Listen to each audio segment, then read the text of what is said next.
and welcome to the EdTech Podcast, live from Bett. We're right here in the heart of the show today, talking, listening and sharing conversations with educators, innovators and leaders from across the global education and technology community. Bett is all about ideas, connections and the future of learning. And over these episodes, we'll bring you the voices that shape what's coming next.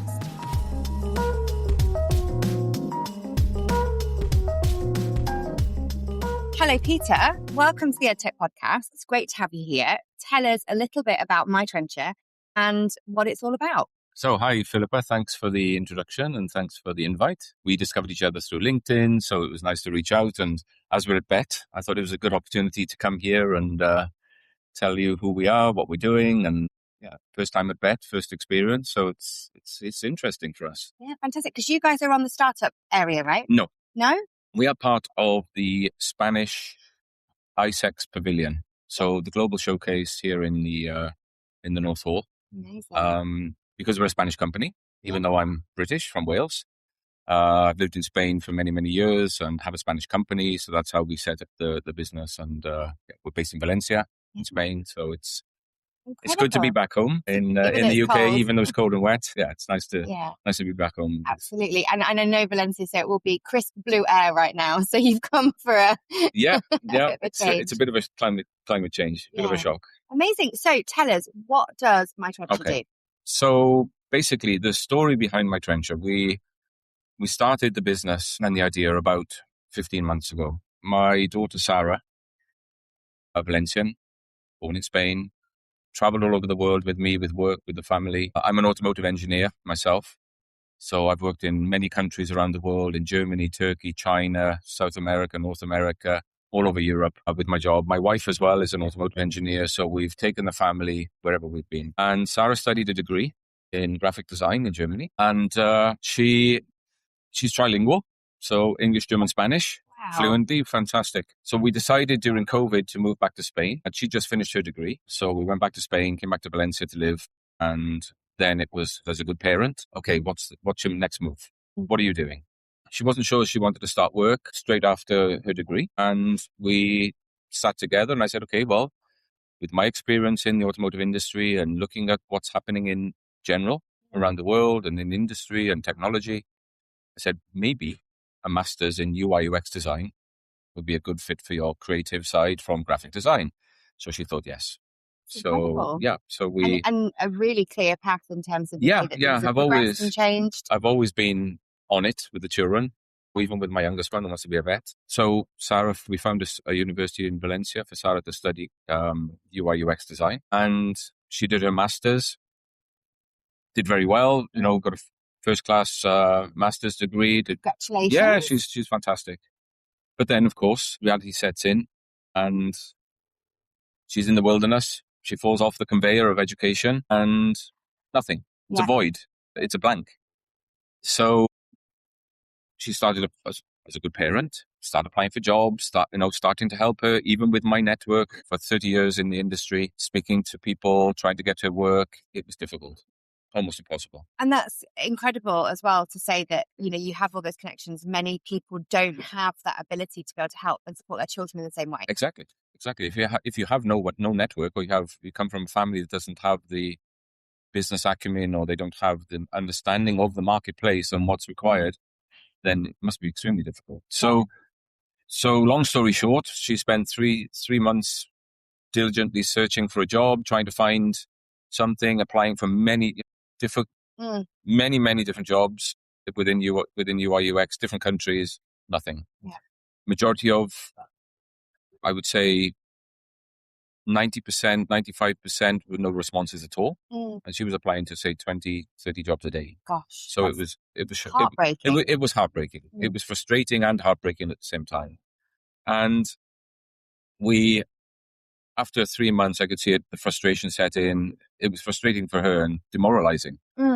After studying all her childhood, her life, from kindergarten, from nursery all the way through to a master's at 24.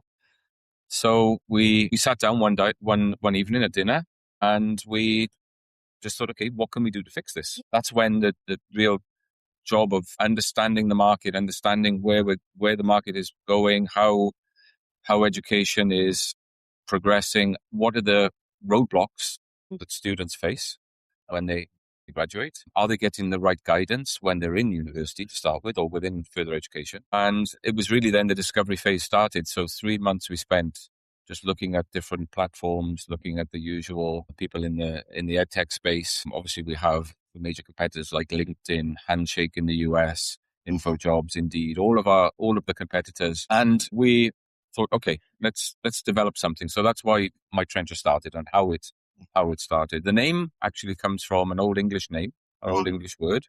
From the trencher is actually the cap that was worn by Cambridge and University students from a couple of hundred years ago. So it was called a trencher. Yeah. A trencher is actually a flat board. Yes. So then and it's the graduation. It's the graduation cap. So I was looking for a unique name, something different, something that has something. I will like a brand. honestly say, in my naivety, I was thinking it may well be Spanish, and I thought I butchered the name. No, it's an old English. It's an old English name for the motorboard or the graduation cap. And that makes perfect sense. What are the next steps after that? And so tell me, how does the process? So if I'm a graduate fresh out of university, maybe I've done my few kind of times with some industry partners, but nothing has come from it. So the way we're approaching the problem is completely different to everyone else. All of our competitors work in a very reactive way. The market in general acts in a reactive way. It hasn't evolved other than to digitalize the process. When I graduated, it was create a CV, send a cover letter, reach out to an employer. It's still the same today. Wow. It's still exactly the same. It hasn't evolved other than to be digitalized with sending something. So basically what's happening is the employers are flooded with a volume of CVs that they can't cope with. They'd have no idea of how to sort the good from the bad or what's the best fit for their company with culture, experience, hard skills, because we know students only have limited hard skill, or they have hard skills, but they're limited. They have soft skills, which are more advanced than their hard skills. So we were looking at the marketplace, thinking to ourselves, how can we do something different? Everyone's working reactively. So we started looking at the curriculum and starting to understand how the curriculum is set up and what we can do to involve the student from an earlier stage in their educational life cycle to the point where they graduate. Yeah. So with My Trencher, what we're doing now is working in a proactive way. We take the students' curriculum. When they create an account, we map the curriculum into their profile. So we take their university or where they're studying, the institute. We get the course that they're studying. And then from that point on, our AI then goes into the internet, scrapes the internet, whether it's from the university website or from other sources. We scrape the curriculum into their profile and we map the curriculum and all the modules into their profile. How is that different? It's different from the aspect that we're giving them guidance. So it's called our route to employability. To get the maximum out of this, the student has to enroll with us and start the process. And as they're going through the process, we're giving them the guidance and the support that they need. So when they complete a module, they give feedback to the module, how they enjoyed the module, what they liked about the learning. So with our AI, we can fire questions at them depending on the module. Yeah. The type of module it is could be mathematics. It could be, for example, if it's somebody studying industrial design, it could be a module around sketching, or it could be a module around but it's physics. Very reflective. It's for them to be able to draw out what was my experience. What was their learning experience from that? Yeah. So as they do that, from each module, we're building their profile. So what we're building is the student of we call it the student of the future, where they see themselves. We can map out, because of the module feedback, where they will be when they graduate. So we're offering them different options with regards to careers. When the route to employability isn't a straight road. It's a road with different, it's like the yellow brick road. It's got different avenues, different things that you explore. So if a student enjoys one module, they may go off on this tangent and we'll say, okay, you like that? Did you enjoy that module? We'll give you more of that. Yes. And when we identify, so it's a very high level of 30,000 foot overview of what we're doing. But when you look into the data side of it is that we're mapping all of the ESCO data. So ESCO is the European Skills Competencies Database with 20,000 jobs, 20,000 skills, jobs and competencies. And so when employers are looking for people, they're looking for those skills, they're looking for those specific sets of abilities that they can then assume, say, this is the job, these are the skills I need, who might be applicable to apply, and you can redirect those Absolutely. learners. So when the student is following the route to employability from my trencher, we're giving them the guidance on the route to employability. So we're saying, okay, you like this? We'll give you more of this. If you don't like this, or we don't find that you are technically astute in this particular discipline, okay, then we'll guide you in this direction. Yeah. So the route to employability isn't a straight line. Yeah. And if you imagine an industrial design degree like I have, there's 30 or 40 different types of jobs. You could be an ergonomist, you could be a furniture designer, you could be an automotive designer, you could be an aerospace engineer. There's so many different careers that you could follow. Yeah, I mean, it's a little bit like I did marketing at university. And how many jobs could you? Oh my goodness, there are millions. Exactly. That's. And, I was lucky the course I did try to give you a good overview of what those disciplines might be when you get into them, but still not enough to really kind of go, that's what I love. I mean, so many people that I now know, and often this is the case these days anyway, is that we are all iterating what we do, and we find actually there's a part of passion that, I didn't even know that existed. So I'm really excited that I can go and now do that and either sidestep or take a total detour. Exactly. And that's where we fill in that gap, because it's a real problem for students, and not only the students, but the parents and the families that have, sacrificed. Yeah. And financially. We don't want university to be an only for an experience, which is often what people are saying these days is, we go to university for an experience and then we get on with real life, and we want actually that to matter. I had a conversation with a gentleman yesterday here at Bett. Do you guys mind? Oh, you afford it? Yes. Sorry, it's okay. I had a conversation with a gentleman yesterday here at Bett, and just a marker. Sorry. He basically said, "But university is about the experience," and I said, "No, university is about employability." It should be. It should be. It should be. I get and I understand that. Even my youngest daughter was saying, "I want to go to university for the experience." I said, "Yes, but you also have to understand the cost implications to the family. But ultimately, it's about your future. What you want to do." Yeah. And it's a huge investment. It's a huge investment. Yeah. My student loan is paid. I've been in and out of jobs and had children and all the rest of it, and that's a huge amount of money to take away. And I don't doubt that without it, I wouldn't be where I am right now.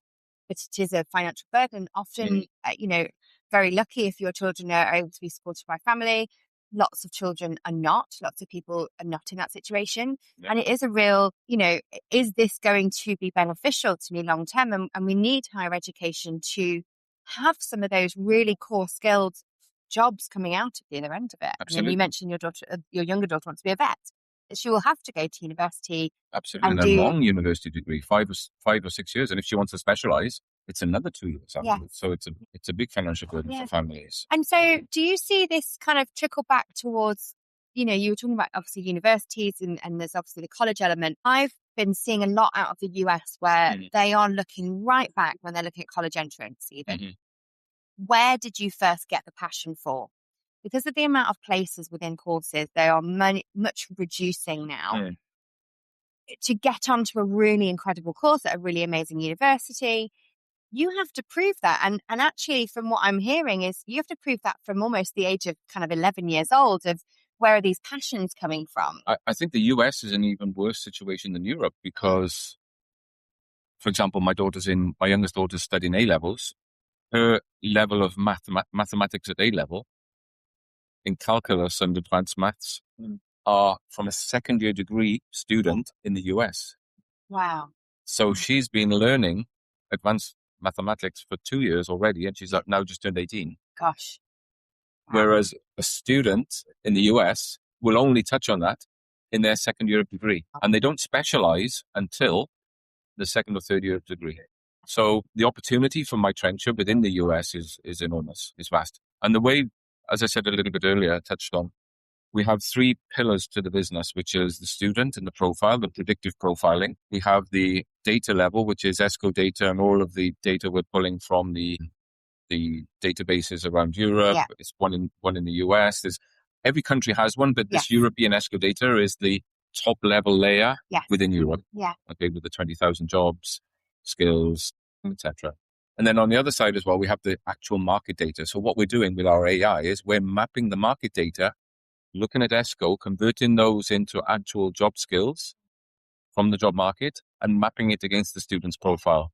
So it's a closed ecosystem between the three players within my trencher. Are you seeing some new skills emerging that jobs are wanting and aren't necessarily mapped on a skills map? We are.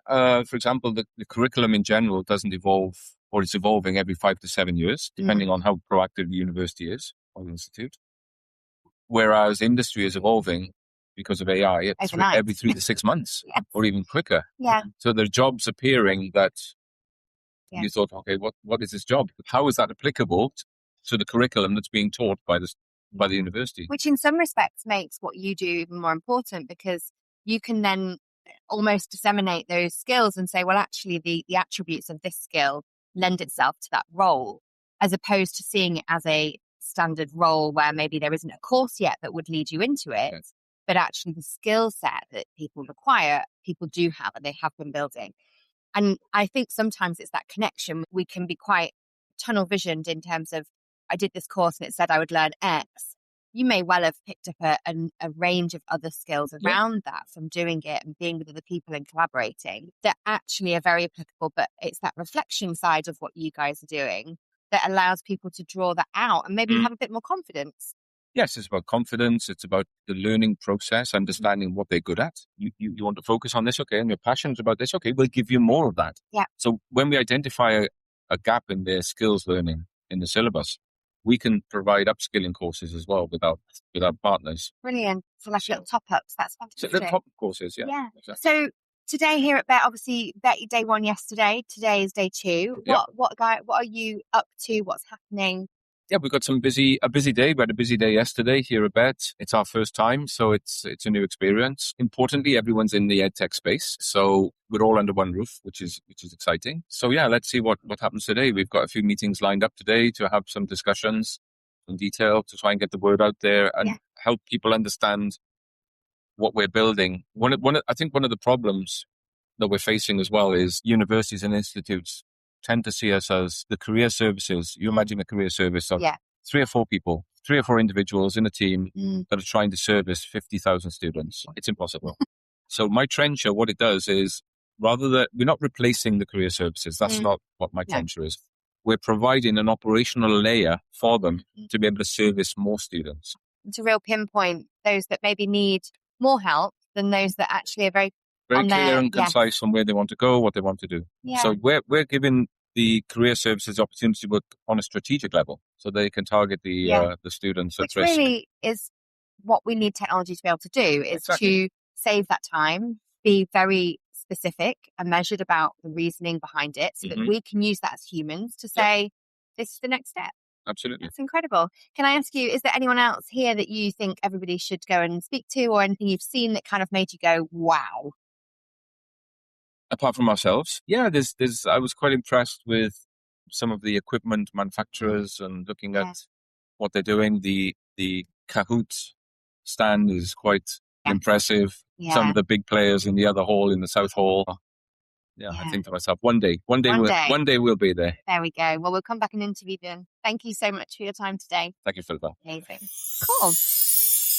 Bett 2026 Personalised Learning matters because every learner is different. That's why Everway is built around a simple principle: learn your way. Everway provides digital tools that support personalised learning with consistent access across iPad, Chromebooks and Windows devices, helping students learn in ways that work for them. These are trusted tools shown to improve student reading, writing and understanding by up to 88%. And in exams, Everway helps students feel more confident and independent, while supporting schools to reduce the cost of access arrangements by 60 to 90%. It's practical support for learners and meaningful impact for educators. If you're at Bett 2026, visit the Everway team at stand SK41 to learn more. Everway, learn your way. Okay, so welcome back. And we now have Doug joining us. Please, Doug, tell our international audience and anyone listening from Bett or those that cannot be here today who you are, what you're doing here, and all the things you're excited about. So my name is Doug, obviously, as clearly explained. I am here to talk about AI policy. I'm currently a professor at the University of Strasbourg in France, and I also work as an AI engineer for a company in France as well. So I'm here for both things, talk about AI policy, also see about the education vertical to see if we can integrate our new prototype into the education sphere, specifically in the UK. Incredible. So having written policy for governments and worked with a lot of ed tech companies, I think that's really interesting kind of dynamic. Because from the policy perspective, what do you think comes first? Like what are you seeing coming first? Policy or product? Personally, let's go personal first. Okay, so I'm obviously here personally because James, who runs the show, very nice guy, very handsome as well. You could say that on a podcast. Donald Trump told me I could. So he asked me to do the AI policy. I actually was here last year as well to do some speaking, and I'm here to actually talk to teachers and administrators. Not necessarily government, because that's a whole different can of worms. Yeah. But more like, okay, I'm a professor. I have a policy that comes down from the university from, what is it, A-levels in the UK? It's something like that. And how do I as a professor adapt to those? But also the conversation is to the admin team, which is, hey, you should let your professors maybe shoot from the hip. They should be able to form their own guidelines for their own classes. You guys give an overall architecture, but let the teachers teach. Like a framework. Yeah.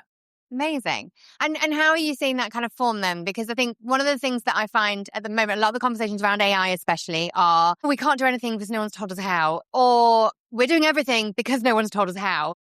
No. So that was actually one of the, I think it was his first or second slide for us. Yeah. So you're obviously psychic as well. The point we made is that the bureaucracy of a university, again, I teach at a French university. I hope Strasbourg doesn't fire me, but the machine moves very slow. Okay. Imagine trying to steer a battleship, right? It's huge. It's got thousands of people. And when you make a turn, it takes a while to get that boat to turn, right? So it can't make policy changes very quickly. So the theory is that, okay, universities give policy and you let the professors dictate the terms of that policy. For example, they might say, students are allowed to use AI, but we want to verify that it's written by the student. I, as a professor, can say, all right, those are the guidelines. So if you want, you can use AI. You can ask ChatGPT, hey, give me the Battle of Waterloo in 500 words, right? But I want you as a student to then also go behind that. But when you ask your prompt, it should be, give me the Battle of Waterloo from the perspective of, so we're prompt engineering now, from Napoleon. So now the LLM, the AI, is going to give it from the French point of view. But I also want you to ask the LLM, hey, give me the references. Yes. So now you'll have the references in the response, and I want you as the student to verify that the references that it uses are correct and that this LLM did not hallucinate the responses. So we're actually training the students to be more productive in the real world, because without a doubt, you use artificial intelligence as well, probably. You ask ChatGPT, hey, I'm going to talk to this guy. He works in this thing. Give me what I should ask him for questions. Something like that. And so sometimes you'd be like, all right, he works with LLMs. Tell me about LLMs. Yeah. And it'll give you a giant list. But if you don't know anything about it, you just take its word for it. And you could end up with it giving you the wrong information because you didn't check on it. So that's what we're trying to train the students. And the idea is that you have the teachers create these policies for their own classrooms, and they can give that back to the university. They say, hey, I'm doing this in my classroom. This is working. The dean or superintendent, whoever, I don't know. Again, I'm not super big on British education system. You'll have to forgive me.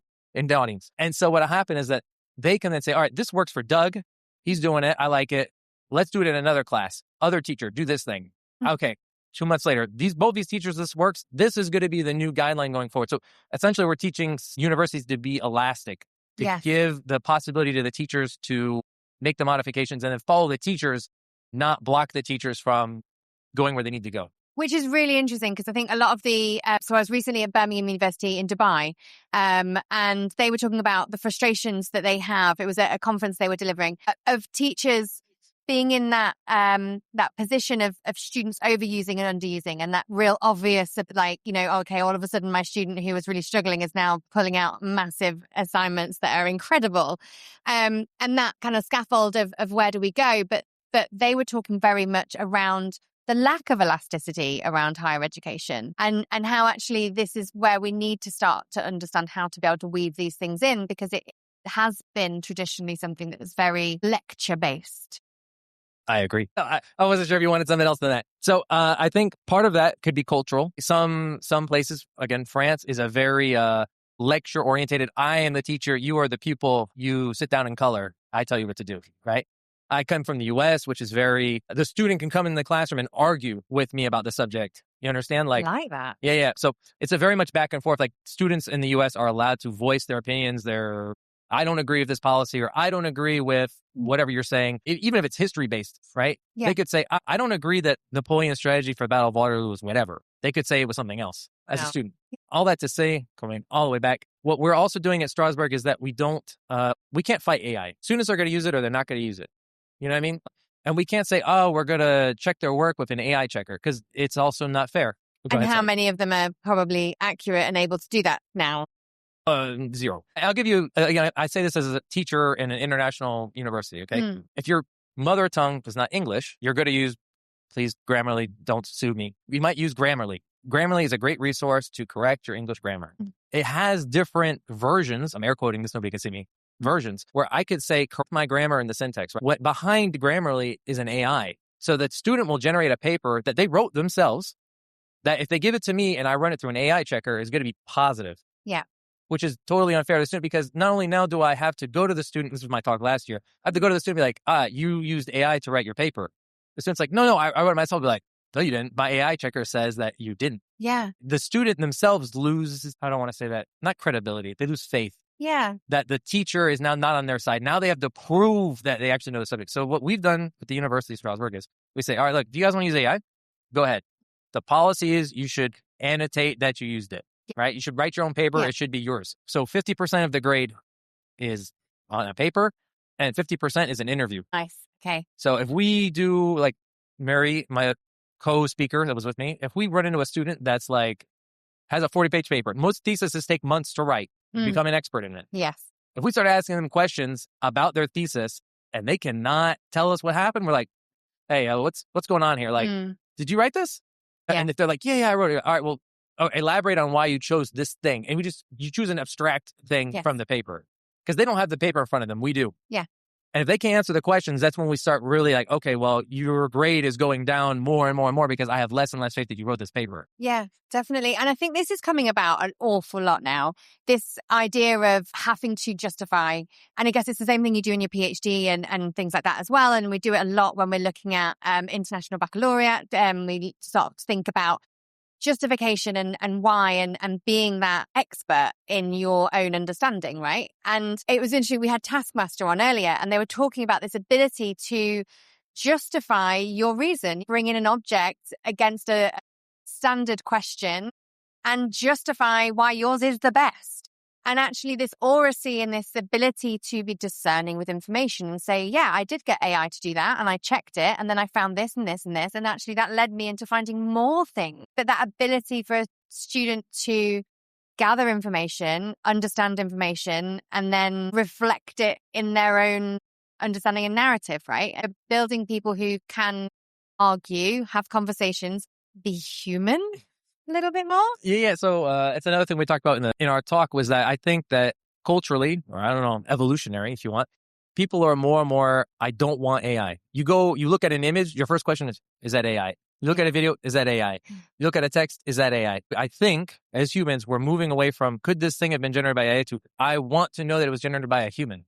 Yes. But to go back to kind of earlier in your conversation, I think we're going to run into a problem where the students will outpace the professors. Students right now, they're 6 years old, know to use ChatGPT, which is far more powerful than Google ever was. Google required you as a student, as a pupil, to go out. You still have to search and read. Yes. Right? Now, you don't even have to do the searching or the reading. You know what I mean? Yeah. And then it can read it to you. You're right.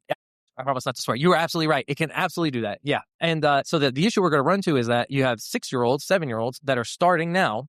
By the time they get to be 14, they have, well, I'm bad at math. I'm American. 8 years of ChatGPT, AI, prompt engineering experience. They're going to run into a professor that's going to be, I don't know, 55, who avoided using AI for 8 years. And at some point, the student's going to show up to class. They're going to ask the teacher a question. The teacher's going to blow them off because they're like, I don't have time to go into this question of yours right? Because it's hypothetical, blah, blah, blah.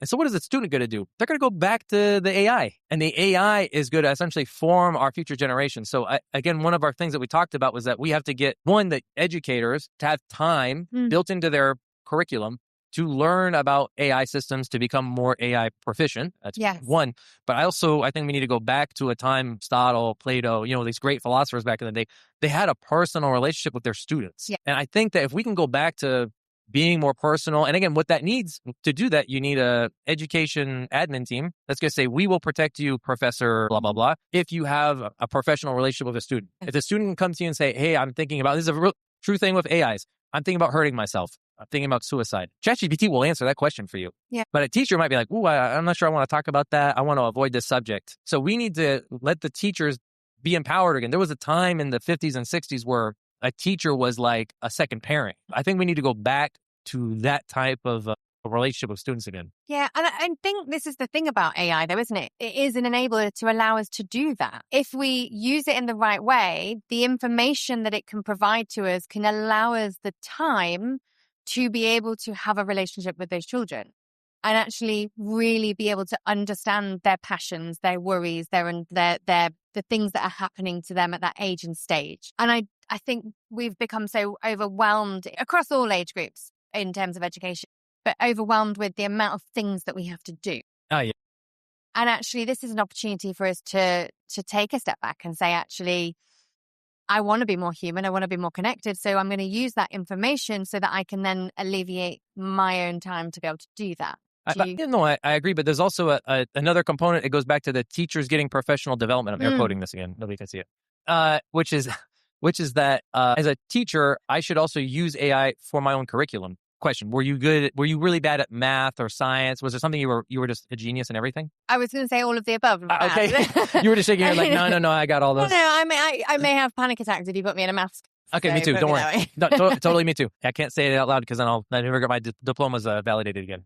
So, the thing is that imagine if you were in your math class, right, and your teacher realized that you're struggling. Okay, normally math teachers would be like, all right, she's struggling. I can't really help her. I don't have time. But what they can do now is they can go to an AI and be like, hey, I have a student that's struggling with X topic. Can you generate an increasingly difficult homework assignment for her? So if it's algebra, they might start with Pythagorean's theorem, which I don't even know what it is anymore, right? So they would start with that, and it could go to be increasingly more difficult, but it's built for your level. So again, I think that's something that teachers should use AI at the same time. Should be a policy, is that you as a teacher have the ability to use an AI. You can build curriculum or curriculum-assisted things for your students, which I think that, again, most schools are saying, you as a teacher should not be using AI. Yes. Which is a super broad policy. Yeah. I think there's a lot of conflict within educators, isn't there? Of like, I don't want to do it until somebody said it's okay. Or the other way of steaming ahead and then, kind of being the wild card. So I said this in my talk, and I'll again say that as an American with geopolitical situation, I have to say this is not the best sentence coming out of my mouth, but I believe, my personal belief as a professor, that you should ask for forgiveness and not for permission. Yeah. All right? Really? You should go ahead, don't do something absolutely ridiculous, use some common sense, but go ahead, do something with your class that you feel like is going to be better for your students or whatever, and see how it goes. And if it does well, at the end of it, you can introduce it to the school. If it was really bad, then you're like, ooh, maybe I shouldn't do that. Maybe I should change it a little bit, because the school policy, it takes a year or two for them to change something. Yeah. But use a professor, you could change it from class to class. And I think that's right, isn't it? We would hope that all educators would be doing it with the best of interests at the forefront. So whatever it is, you would hope that there would have been some sort of foresight of like, my hope is that this will make it better. My hope is this will help to support that child, as opposed to, I'll throw that in there. Why not? I think that also, like, we need to get to a point with, some educators, they educate on, my job is to just educate you. That's it. I come, I teach the class, you pick up the material, you don't, that's not my problem. I've done my lecture. I'm paid for this. This is what I'm done. Again, for my diploma, we don't have any, I think in the UK, you guys call them visiting professors. Okay. I think it's essentially, it's not a PhD somebody. It's somebody that in the real world has a real job, and they come in a guest lecturer. A guest lecturer. No. And so in France, my diploma, the 2 masters that I teach, we only have those, which is interesting because when we teach the students, we're not teaching them just the subject. We're like, hey, I'm teaching you a subject that is applicable for you to get a job. This is how. So valid. Because again, like most people, again, the schools are like, we don't want the students to use AI. I teach coding. Like, again, the heavy population for me is communication, marketing, business. I have very few students that are going to go on to be programmers. Yeah. The majority are business focused, right? So I have to tell them, like, hey, look, like if you guys learn coding, when you go to a marketing interview, you could say, hey, if you want, I could build a marketing application using Claude or an AI because I understand how it's built. And that's interesting for an employer. Really interesting. But when I teach the coding, I have to say, hey, look, you guys can go ahead and use whatever you want. Go ahead, ask it to generate the stuff. Fine. Because in the real world, that's what you're going to do. On the other hand, you guys got to be able to tell me why it did what it did. So ask it to generate the code. Ask questions to the same agent. Say, hey, why did you generate this thing? It'll give you an answer. Yeah. The next day when we come to class, I give them like not a pop quiz, but I'm asking each person like, hey, run me through how this thing works. I don't want them to be like code in front of everybody. It's like, just explain to me how it works. And I find that when I do like an oral exam at the end, I give them the code. I say, this is what you need to tell me is happening here. Because that's what the student is there for. Yeah, I'm teaching JavaScript, but they just need to know how JavaScript works. They don't need to code everything because even professionally, I'm using AI. I'm looking at Stack Overflow. Why is it cheating in the real world? Well, exactly. And I think that's the point, isn't it, of actually teaching those skills that they need to have and the understanding of why and how it's relevant, as opposed to being an expert in that. They will naturally go into that in more detail if it's a passion or a subject that they want to very much follow through into and potentially be a very high level coder. And they might want to deep dive into more of that and be more of a proficient subject matter expert in it. Yeah, no, I 100% on board with you on that. And so aside from policy, tell us a bit more about what you do. Okay, so that's the teaching component. I'm also here because the company I work for is looking at the education vertical. So we're building a product, obviously with AI, Why? Because everybody does. And we think that the education vertical would be absolutely perfect for this product because the objective, and I don't have charts or anything cool to demo for you because I would love to do that. Essentially, you can take all of the knowledge base that exists at a university. So I don't know if they use Confluence, Notion, anything like that. And we can convert all of that information into something that's machine readable. That'll go into it. I'm air quoting this, a database. Okay. A student could, for example, ask the question, what is our AI policy? It'll automatically search every single documentation that exists at the trust. So it could be different schools, it could be whatever. And it'll give the student the answer. Boom, right there. So they don't actually have to look for it. As a teacher, you could be like, hey, I need to start the plagiarism policy for XYZ student. Okay. The system will read, okay, these are the plagiarism policies. If you want to start a process, because our company specializes in process automation. So it'll be like, all right, to do that, you need to send an email to the dean and you need to start the action by writing a paper saying, hey, you've been plagiarized, blah, blah, blah, send to the student. It'll automatically generate the emails for the two of those. And all the person's got to do is click send. At the end of the week, what'll happen is the system will read over everything that was done and be like, hey, you had 25 students asking the same question about AI policy. Maybe you should have some documentation about it. Yeah. Maybe you should make an automated process for that. And it's a circle. This keeps going over and over and over again. So we think that, and it's good for students, teachers, also the admin team. Because if you work, for example, I don't know, in the admin team or for onboarding students, be like, hey, we have a new student coming in. I need to start the onboarding process. So you'll automatically send them to IT, which will then automatically send that. You know what I mean? It's like it's the whole process cycle. Yeah. I mean, that would alleviate a huge amount of administrative work across the board. But equally, like you see the same thing 25 times. Well, actually, like you say, there's something missing because why would so many people be asking that? And I think back to like even in the classroom of something isn't understood because it's clearly coming up frequently. There's a misconception or they're not answering the right questions or it's not being described in the right way back in assignments, etc. Actually being able to go back and go, that's the nugget that we need to reshare, reteach, redo. Yeah, and I'm not in sales, so I'm not here to sell this to anybody while I'm here. But for me, it's a learning opportunity because we're building something in France and we're building it with Amazon and OpenAI. Obviously, again, geopolitical situations, Greenland, the United States is kind of doing whatever it wants to do, okay? There's a couple, we're going to use fancy stuff. So there's the Cloud Act, which allows the Americans to quintessentially tell any American company, give us the information on this. So if you're a British company, and you have an AWS server, the Americans could say, we need the information on that server to be given to us, and they could list whatever reason they want. They'll say terrorism. It's probably someone else. They just want the intelligence, right? So for me, what's interesting is that here, for example, I talked to the information security officer for, I think it was the East London, right? And I was asking him, I was like, based on what we're building, the architecture, is this something that you, not even like you would buy, but like, could you use this? Yeah. Like, does this meet UK standards? Yeah. And it's cool because, again, like, could ask him, he's UK. There's a Hungarian coalition that's here. There's a Saudi. So I can go to all these people and I can just ask questions like, hey, if I'm building this thing, would you guys even use it? And they'd be like, no, we don't want anything that uses, that the information will leave the server, go back to the Americans. So then we as a company can say, oh, whoa, we're building this product. We need to build a product that we can offer to a client where it's locally hosted on their server. We have to explain there's a lot of money that goes into that on their end. But it's a really good, I don't know how you say this, like, because I'm not in the product team either. I just build the thing, right? It's a good, come on, you're smart. What is the product research analysis? There's some kind of special term for it. It's not business development. I have no idea. Or the girl, or who's my product manager is gonna be upset that I'm doing this conversation. She's like, Doug, come on, get the answer right. But I know what you mean. Like product research, maybe. Yeah, I think it's more about the geographical understanding of that, isn't it? So I live in the Middle East, work a lot in the Middle East, and a huge part of that is, where is the data being held? Can it be held in the UAE? Because we will not have it held anywhere else. And they do not want it going across different countries and continents. And it has to be hosted there, especially when we're talking about lots of really high level data. So I guess it is just having that understanding and nuances for the product team to be able to go, okay, well, if it's going to that region, then we have to make sure that X happens, or it has to be able to be built and rebuilt over there. Yeah. So, and again, it's also like asking like the people that would make, you can find the decision makers here. Like you could bump into somebody that's like the head of UCL here and be like, hey, what are the rules at UCL? Like, could I asked him, I was like, if I have an AWS server that's based in the UK, is that okay? He's like, yeah, absolutely. And that's an answer that's like super important for our product. But you might run into somebody, I'll just use the Saudis because you used them earlier.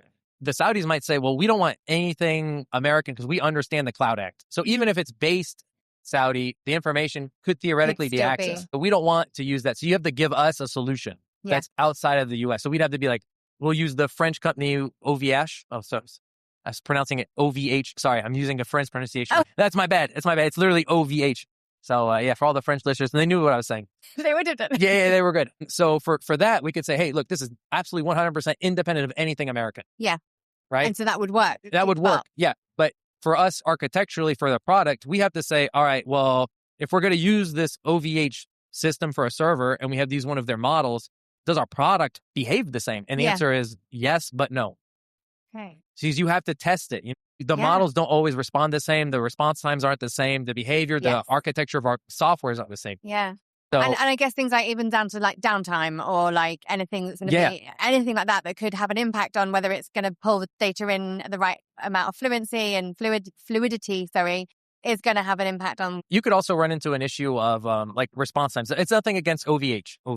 Yeah. Okay. I'm trying. I had the French pronunciation. Differently. Sorry. They're a less mature product than Amazon, of course. Yeah. So their response times are slower.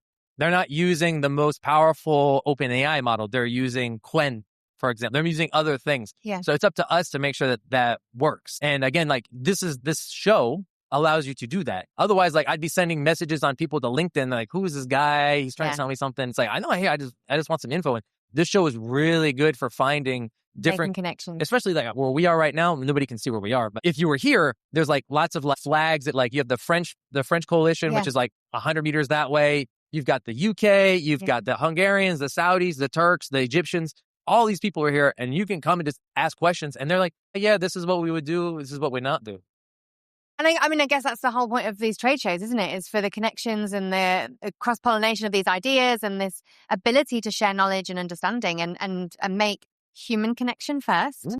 And then pulling it into these systems to make sure that they do work for people. Otherwise, I'm assuming quite a considerable amount of time and effort and money will be going into building the platforms. It's important to get it right. Yeah. Well, so again, obviously, but there's one more thing that for us is really important. And again, this is where you leave like regular business behind. You have to think geopolitics a bit bigger if you want. Imagine tomorrow that the world decides that anything US based, I think that the people in the Netherlands did this recently. They got rid of Microsoft. Yeah. Now they're only using Linux, for example, for their stuff, for government systems.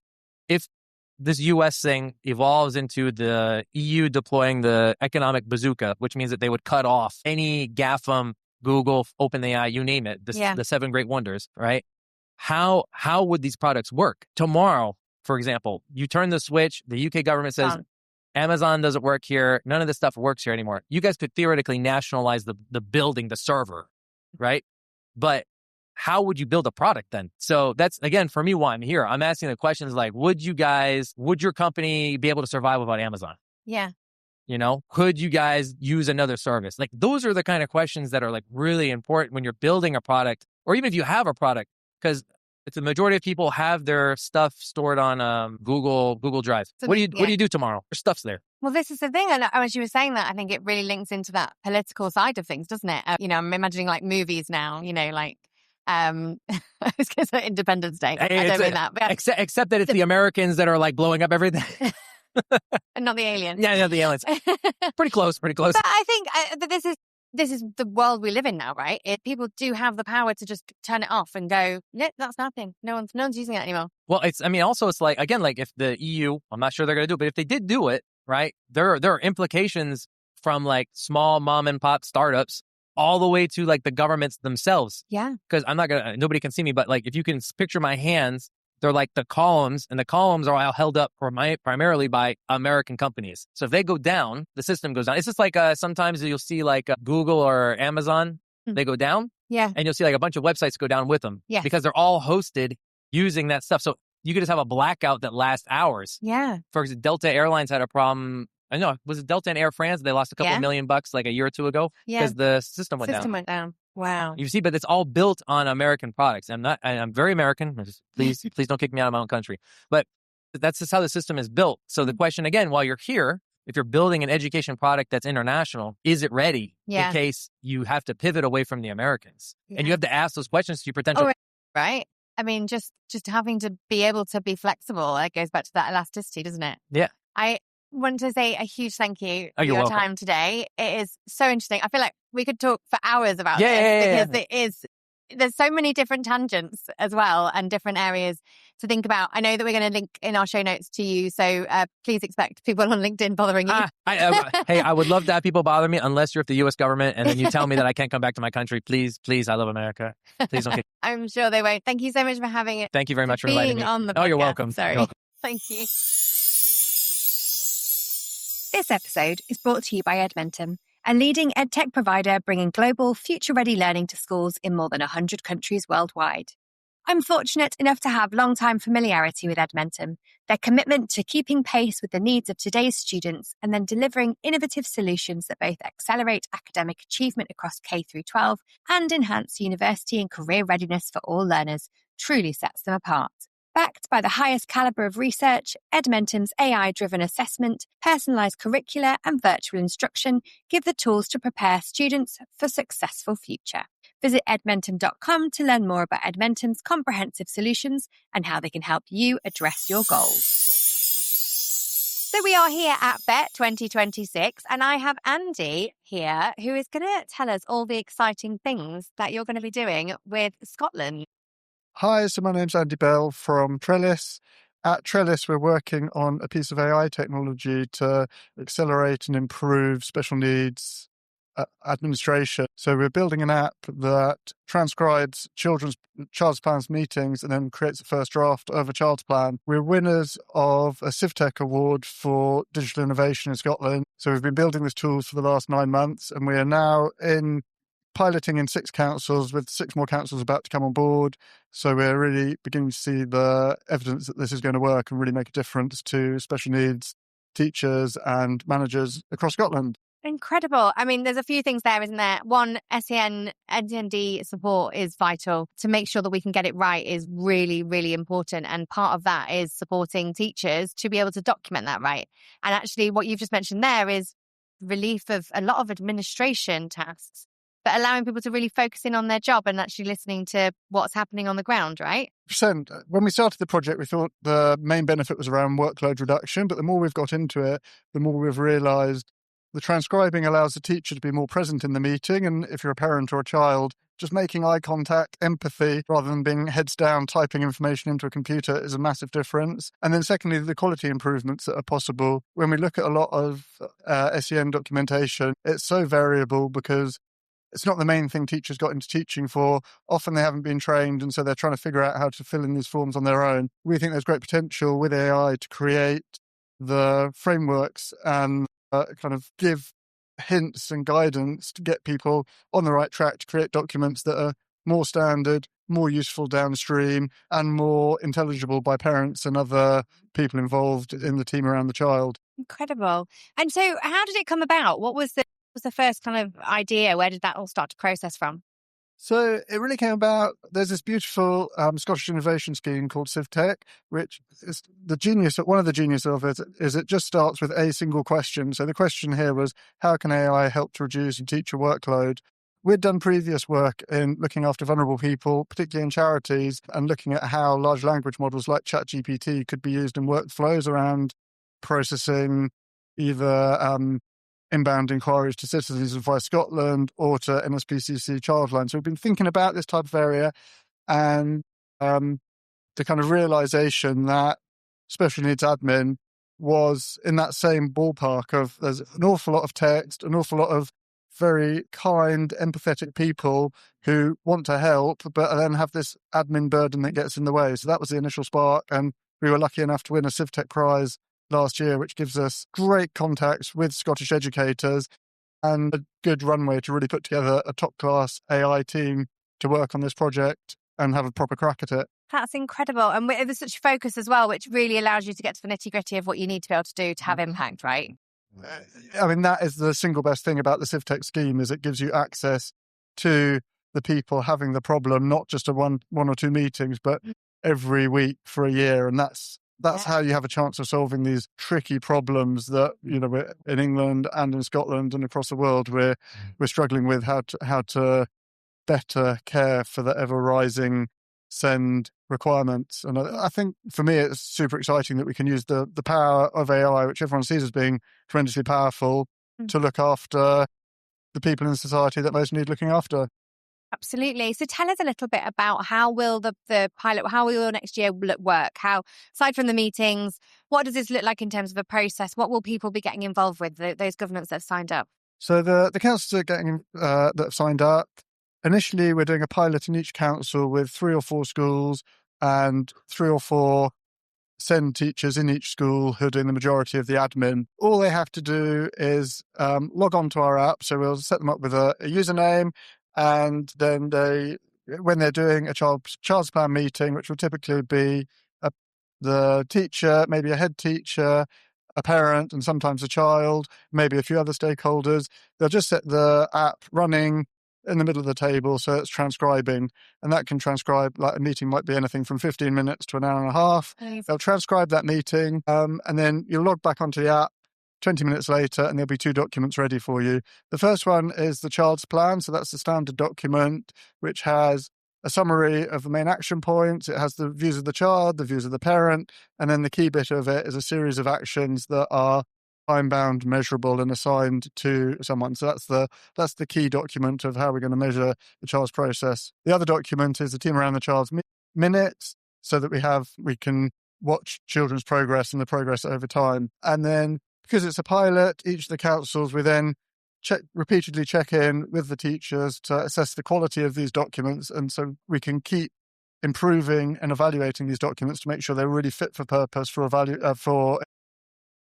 That's amazing. And you make it sound really simple. I'm going to be over it 2 hours later and all my documents are going to be there, instead of potentially for some teachers spending at least 2 hours, maybe writing those notes up, writing the plans, making sure that everything is there. I assume that next stage is very much the human element of reading through it, making sure it sounds accurate, making sure it's all there. Absolutely. The user research we did when we were talking to teachers is they're taking an hour and a half, 2 hours to write up these documents. Often there's a backlog, so they're doing it 2 weeks later where, you know, they'll put their own kids to bed. It'll be 9 o'clock at night. They're trying to remember which of 3 meetings they're writing up. It's just mentally very burdensome. And it is precisely the stuff that people didn't get into teaching for. So if we can remove this burden, we can hopefully bring some of the joy back or reduce some of the weight.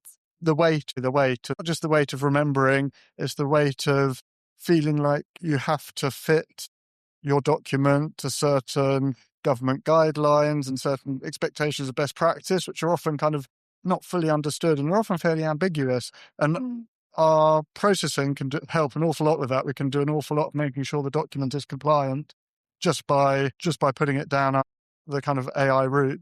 So hopefully we make the document easier to produce and more intelligible. And so it's just generally more useful. Which is vital for these sort of things. We just said the weight, and actually in my mind then actually there's the other weight, isn't there, as well?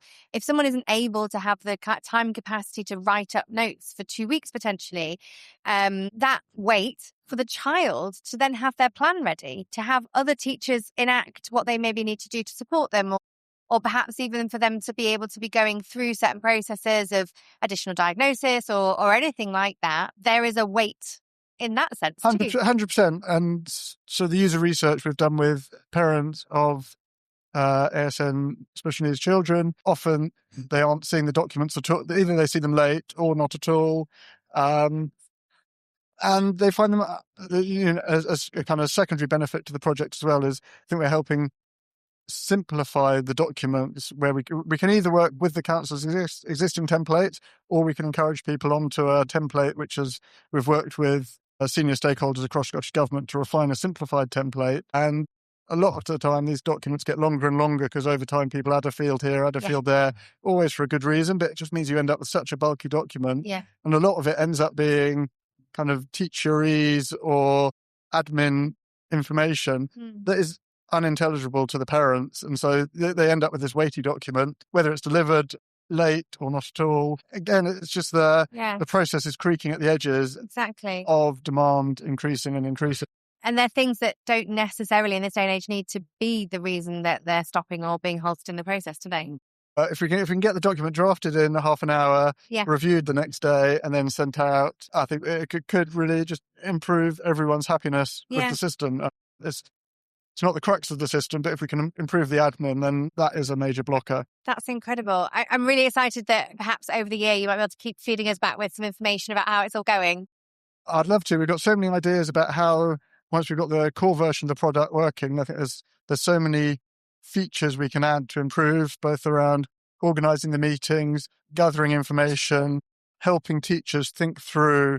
One thing we've noticed from research is the core part of the document is coming up with actionable goals for the child. It's clear why everyone wants actionable goals that are assigned to someone, that are time-bound. It's very hard for humans to actually do this. As I know it with my own children, you can see where they're struggling, but if you can turn that into a SMART goal, that's the genius of an educator. That's a really hard bit to turn that kind of vague area of something's not quite right here into a concrete step. But we're hoping that over time, our knowledge of maybe we'll be able to provide prompts or hints, whether it's in the meeting or afterwards, to say these aren't currently actionable goals, but here are what the goals might be. There's a lot we can do. One thing I've come to Bett for, and I'd love any help with anyone listening, is we're really keen to explore the applicability of this software in England. The beauty of CivTech funding is it's a really entrepreneurial scheme. It's encouraging us to get beyond our initial market. We're really seeing great traction in Scotland, but I'd love to talk to innovative heads of SENS at multi-academy trusts who are looking to improve their admin, because we believe our product is applicable in England, not so much for the EHCP, but for the processes before that. If you're creating a support plan or some sort of learning plan, we think we can adapt our software for that. So if you're creating a lot of those documents and would like a way to make it better, our funding allows us to trial for free multi-academy trusts in England. So we'd love to talk to you if that's of interest. You mentioned just before we sat down and started recording, that this is your first Bett. How have you found it? I've absolutely loved it. I think things that I've found remarkable, one is just seeing the scope and scale of the industry. There's so many different facets to EdTech. So I've seen 1,000 stands, but no one's doing what we're doing. People are doing screens, people are doing scanning equipment for knives as you're going in, people are doing lockboxes. So seeing how big it is amazing. How you're kind of aware of some of the bigger players and just kind of getting a feeling for how they present themselves to the audience. 100% want to come back next year and take a stand. and do it properly. Yeah, amazing. Well, hopefully we'll be able to hear you talking at one of the on one of the stands somewhere where you can really share the knowledge and the impact of what you've been doing. That's fantastic. Thank you so much for being with us today on the EdTech. Absolute pleasure. Thank you for having me.